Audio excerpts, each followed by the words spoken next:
तुम्हाला माहीत आहे का, हिंदू हृदय सम्राट बाळासाहेब ठाकरेंचं खरं आडनाव ठाकरे नाही. एवढंच नाही तर ठाकरे हे आडनाव एका इंग्रजी लेखकाचं आडनाव आहे. नक्की काय आहे ठाकरे घराण्याचं खरं आडनाव आणि कोण आहे तो लेखक ज्याच्या आडनावावरून ठाकरे हे नाव त्यांनी स्वीकारलं, सांगतो. पण त्याआधी थोडक्यातलं नक्की फॉलो करा. बाळासाहेबांचे वडील म्हणजेच प्रबोधनकार ठाकरे यांचं मूळ घराणं पुण्याचं होतं आणि त्यांचं मूळ आडनाव धोडपकर असं होतं. प्रबोधनकारांचे पूर्वज धोडप किल्ल्यावरून पुण्यात आले म्हणून ते धोडपकर झाले. पुढे त्यांचे आजोबा केळघरला स्थायिक झाले आणि त्यांचं आडनाव पणशीकर झालं. पण मग ठाकरे नाव कुठून आलं? तर प्रबोधनकार केशव सीताराम ठाकरे हे इंग्रजी लेखक विल्यम मेकपीस ठाकरे यांच्या लेखनाने आणि विचारांनी प्रचंड प्रभावित झाले होते. त्या काळात इंग्रजीत या नावाचा उच्चार ठाकरे असा केला जाई. प्रबोधनकारांना हे नाव इतकं आवडलं की त्यांनी आपलं मूळ आडनाव बदलून ठाकरे असं लिहायला सुरुवात केली.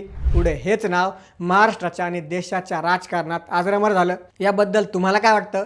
आम्हाला कमेंट्समध्ये नक्की सांगा आणि अशाच इंटरेस्टिंग गोष्टी जाणून घेण्यासाठी थोडक्यातला नक्की फॉलो करा. बातमी म्हणजे थोडक्यात.